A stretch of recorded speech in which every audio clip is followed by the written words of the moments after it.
Hi, 6th graders. This video will help you with your comparing and contrasting writing assignment, which is coming up next after this video. So your assignment is using the Venn diagram you have previously developed for the bundle of sticks and Hofus the stonecutter. You are going to write an organized essay comparing and contrasting the father from the bundle of sticks and Hofus from Hofus the stonecutter. You will write 4 paragraphs in this essay. So, 2 vocabulary words that you need to know before we go on are compare means to examine 2 or more objects, people, ideas, etc. for similarities, how they're the same. And contrast means to examine 2 or more objects, people, ideas, etc. for differences. So how are they different? And the little chart on the right shows you compare means to tell how things are the same or alike. And contrast means to tell how they are different or not alike. So the orange is orange, the apple is red, and they're both fruit. So that's comparing and contrasting. All right, you're going to need a title for your essay. Your title lets your readers know what your essay is about. Your title should include the 2 characters that you are comparing and contrasting. Okay, so name them in your title and come up with a title about them for a title for your essay. Next slide. So, your introductory paragraph. The first sentence of your essay should be attention-grabbing. What interesting detail can you tell about the characters in your stories? Build on that paragraph by introducing the characters from the stories. Then, write a few sentences for each character. Then, introduce the attributes from each character you will compare or contrast. Attributes are their character traits. It is sometimes easier to write your title last so that you can summarize the main point of the essay in your title. So in other words, even though the title slide we already did, that doesn't mean that has to be the very first thing you write. You can write your entire essay, all your 4 paragraphs, and then come up with a title. So here's an intro paragraph example. And so my title for this essay would be Comparing and Contrasting Dogs and Cats. And here is my introductory paragraph. People say you are either a dog person or a cat person. What if you're just an animal person? Dogs are high energy and loving to their owners. Cats are small and can curl up on your lap. There are many similarities between the animals as well as many differences. We're going to go back 1 slide for just a second. It says the first sentence of your essay should be attention-grabbing. Okay, their first sentence is, people say you are either a dog person or a cat person. Okay, so that gets your interest going rather than saying, this essay is about dogs and cats. That's kind of boring. So they did, people say you're either a dog person or a cat person. Okay, so what interesting detail can you tell about the characters in your story? So they're telling about dogs being high energy and loving, cats being small and can curl up on your lap. And you build on that paragraph. You write a few sentences for each character, in this case, dogs and cats. Then you introduce traits from each that you're going to compare and contrast. So, do you think they did this in the introductory paragraph? Yeah, they did all of those things. So, your turn. You are going to stop this video and try to write the first draft of your paragraph. Either that or you can watch this all the way through and go back to it and stop and write the first paragraph. Also, if you would like, in your next assignment, your writing assignment, there's going to be much of what I'm saying here. So, on your turn, the first sentence of your essay should be a real attention grabber. ideas for your first sentence. You can start your essay with a question. You can start with an interesting or little known fact. You can start with the title or the setting. Remember, the setting is the place and time the story takes place. You can start with a meaningful quote, or you can start with interesting points about the author. So you write the first draft of your first paragraph. This is just your intro paragraph. Include an attention-grabbing topic sentence. I'm going to be looking for that interesting, attention-grabbing topic sentence. Not just this essay is about Hofus the stonecutter and the bundle of sticks. That's boring. Okay, so you're going to, and then after you get an attention-grabbing topic sentence, you're going to introduce the characters. You're going to write a few detail sentences describing the characters. Then you are going to write a summary sentence of how you will compare and contrast the characters. E.g., for example, using physical features or attributes, behavior, or character traits that aren't too specific. Okay, we're going to go on. Your first body paragraph. Okay, that means your first paragraph after the introduction. In this paragraph, you will compare the father from the bundle of sticks and Hofus from Hofus the stonecutter. Remember, comparing means what makes them similar or alike. Use lots of details from the text. Look back at your Venn diagram for ideas.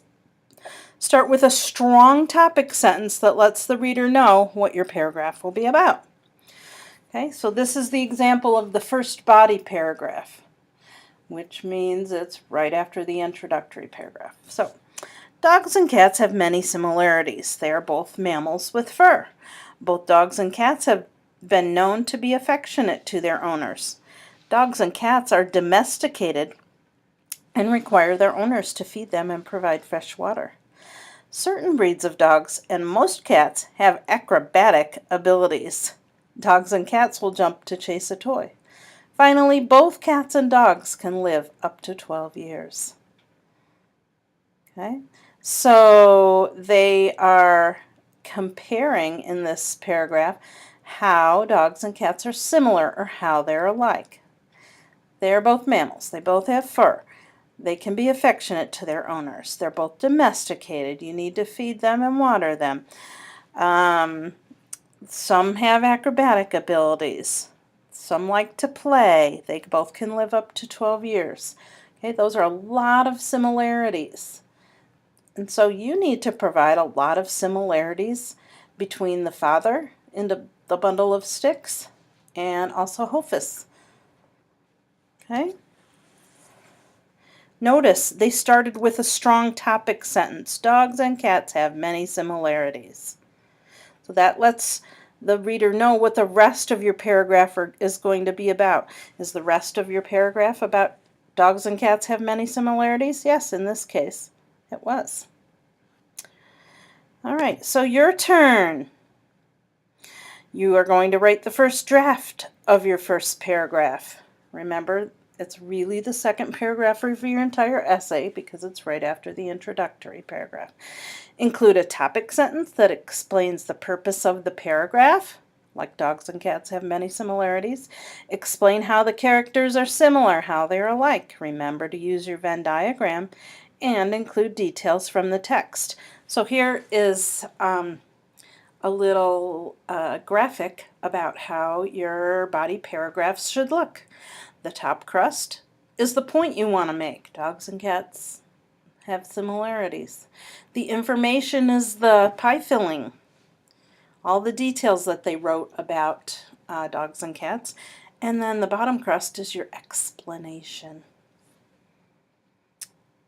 Okay, your body paragraph number 2. So actually in your essay, this is going to be paragraph number 3. So we have intro paragraph, body paragraph number 1. Now we're working on body paragraph number 2. Now you will contrast the characters. Remember, this means you will write the reasons why the characters are different. Include a strong topic sentence again and details to support your claims. So in the dog and cat story that we're going with. Here's the example of the second body paragraph. Dogs and cats are different in many ways. Dogs are sometimes seen as more affectionate than cats. Dogs will greet their owners at the door with tails wagging. Cats are not known to do this. Dogs require a daily walk and space to run. Cats do not need this. Cats are comfortable in smaller places and do not need a daily walk. An owner could leave a cat alone with adequate food and water for a few days and the cat would be fine. A dog requires daily human care. Okay, so do you have a strong topic sentence for this? Yes, dogs and cats are different in many ways. And are there a lot of ways in which dogs and cats are different? Yes, there are. A lot of strong details to show their differences. So on your turn, sorry about that, you would write the first draft of your second body paragraph using your Venn diagram, looking to see how Hofus and the father in the bundle of sticks are different. So you will include a topic sentence that explains the purpose of your paragraph. You'll explain how the characters are different, remembering to use your Venn diagram, and you will include details from the text to explain. Okay? You're not just going to say, they are different. One likes to eat cherry pie, one likes to eat apple pie. No, you're not going to say that. You're going to tell how you know they are different. What in the story tells you that they're different. So you have 3 paragraphs in your essay so far, and now you're going to work on your concluding paragraph, the last one. Finally, a conclusion paragraph to wrap up your compare and contrast essay. Go back to your first paragraph and restate your facts. Okay? Yes, you restate your facts. No, you do not write them in the same words. Write it a little differently. You may also want to end with why knowing this information can be useful. Okay? So here's an example of the dog and cat conclusion paragraph. Even though some people are seen as dog people or cat people, animal lovers agree that it doesn't matter if owners choose a dog or a cat as long as the animals are provided with a loving home. It's important to know the similarities and differences of these animals so that you know what type of pet would be best for you and your lifestyle.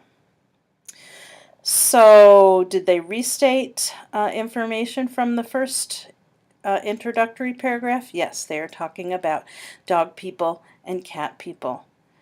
Did they include details? Yes. They talked about it doesn't matter if owners choose a dog or a cat. And did they end with knowing why this information is useful? Yes. The last sentence tells it's important to know the similarities and differences because. So, on your turn, you would have to write the first draft of your conclusion paragraph, include a summarizing sentence, so a summary of what you've said, restate your topic, and provide a reason why knowing this information can be helpful. Here's another little bit different way to show you how to do a conclusion or a concluding paragraph. Number 1, restate your theme or historical context. Change the wording slightly. And number 2, give one example from each of your body paragraphs. And number 3, relate the topic to the world today. Such as today we have similar, such as, or we still have the same problems today, such as blank, or today we have come very far in blank. Those are just examples. Okay, something to wrap up and providing a reason to know this information. All right, so finishing. When you're finished with your essay, be sure to proofread your work. Read your paragraph to a friend out loud or just to yourself out loud to make sure you haven't left out any important details. Make sure your sentences in your paragraph flow smoothly. Clean up any spelling and grammar mistakes. Right? That includes capitalizing. That includes end marks on your work. And compare your work to the rubric, which is found in a link at the end of the next lesson before writing your final draft. The rubric will tell you what your essay should contain in order to get the best possible score. Then it gradually goes down to what it'll have if you want the worst possible score. So if you have any questions, please be sure to contact me. I'd be happy to help you in planning or writing your essay. So you are watching this video, so you must call me for credit. There's both of my phone numbers. Try both if I'm not answering at one. And if you need to leave a message on both so I'm sure to get it. And good luck on your essay. Bye.